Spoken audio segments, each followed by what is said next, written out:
بسم اللہ الرحمن الرحیم۔ قرآن کریم کی ایک آیت ہے جو ہمیں ایک تصور دیتا ہے۔ اس آیت کا ترجمہ ہے کہ بہت سی چیزیں ایسی ہیں جو تمہاری مرضی کی نہیں ہوتی، بہت سے نتائج، بہت سی چیزیں، بہت سے کام تمہاری مرضی کے نہیں ہوتے۔ تمہاری چاہت کچھ ہوتی ہے اور ہو کچھ جاتا ہے، جس کی وجہ سے وقتی طور پر تمہیں تکلیف مل جاتی ہے کہ یار یہ کیا ہوا۔ وَهُوَ خَيْرٌ لَكُمْ، اور انجام کار آگے جا کر یہ ثابت ہو جاتا ہے کہ یہی ہونا بہتر تھا۔ تمہاری مرضی ہو جاتی تو شاید وہ بہتر نہ تھا، بلکہ اللہ نے جو تیرے لیے کیا اگرچہ وہ وقتی طور پر تیری مرضی کے خلاف تھا، لیکن انجام کار وہ تیرے حق میں بہت بہتر ثابت ہوا۔ پھر فرمایا آسان تحبوا شیئا، بہت سی چیزیں ہیں کہ تم چاہتے ہو کہ یہ ہو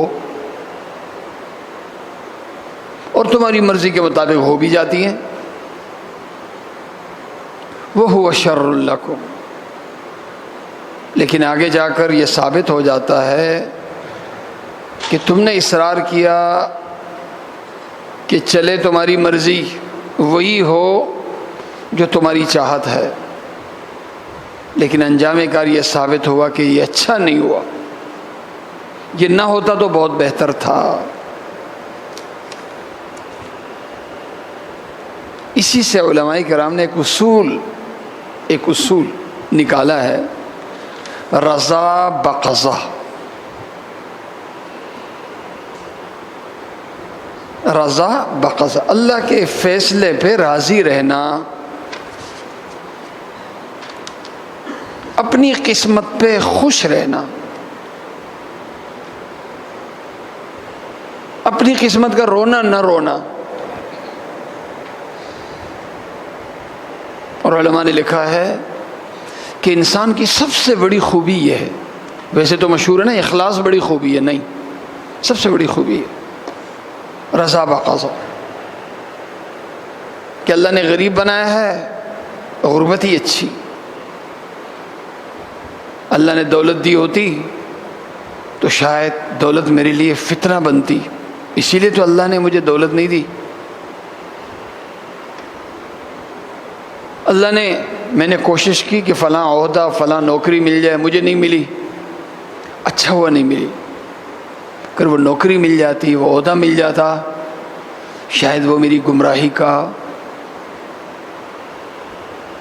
اور عہدے کے غلط استعمال کا ذریعہ بن جاتا، نہ ہو تو اچھا۔ ہر کام کے ساتھ اس اصول کو باندھ دینا کہ جس حال پہ ہوں اس حال پہ اچھا، حال کا رونا نہ روئیں، جس حال پہ ہوں وہی حال اچھا۔ اس سے ایک بڑا فائدہ کیا ہوتا ہے، ایک بڑا فائدہ کیا ملتا ہے، بندہ شکر گزار بنتا ہے، خود بھی خوش اور جہاں جاتا ہے دوسروں کو بھی خوش رکھتا ہے۔ اور جس کے اندر یہ خوبی نہیں ہوتی وہ خود بھی روتا ہے، دوسروں کو بھی رلاتا ہے، خود بھی روتا ہے، دوسروں کو بھی رلاتا ہے۔ جس کے اندر یہ صفت نہیں ہوتی اس کا کروڑوں کا کاروبار ہوتا ہے، کروڑوں کے بنگلے میں رہ رہا ہوتا ہے، اپنی چاہت اپنی مرضی کی ہر چیز ہوتی ہے اس کے پاس، لیکن اندر یہ خوبی نہیں ہوتی رضا بقضا۔ تو جب بھی اس کے ساتھ بیٹھو خود بھی روتا ہے، دوسروں کو بھی رلاتا ہے، ہر وقت گلے ہی گلا، بھائی حالات کیسے ہیں؟ بہت برے ہیں جی، نہ پوچھو جی۔ کاروبار کیسا ہے؟ نہ پوچھو جی، بہت برا ہے۔ اور فلاں کیسے؟ نہ پوچھو جی۔ زبان سے کبھی الحمدللہ نکلتا ہی نہیں، لیکن جس کے اندر یہ خوبی ہوتی ہے نا رضا بقضا، اس کی زبان پہ ہر وقت ایک لفظ ہوتا ہے الحمدللہ الحمدللہ، شکر گزار۔ یہ صفت اگر انسان میں پیدا ہو جائے نا تو پھر حالات کیا، بڑے سے بڑے حالات بھی اس کے سامنے شکست کھا جاتے ہیں۔ کیوں؟ اندر ایک طاقت موجود ہے، اور طاقت کیا ہے؟ رضا بقضا۔ اس لیے آج کو نہ دیکھا جائے، کل کو دیکھا جائے، اپنی مرضی کو نہ دیکھا جائے، خدا کے دیے ہوئے کو دیکھا جائے۔ جو خدا نے دیا وہ بہت اچھا، جو میں نے مانگا، جو میں نے چاہا وہ اچھا نہیں تھا، تبھی تو مجھ سے انتہائی زیادہ محبت کرنے والی ذات نے مجھے نہیں دیا۔ اور یہی ہے رضا بقضا۔ اللہ تعالیٰ مجھ میں اور آپ سب میں یہ صفت پیدا فرمائے۔ الحمدللہ رب العالمین والعاقبۃ للمتقین والصلاة والسلام علی خیر خلقہ محمد وآلہ واصحابہ اجمعین۔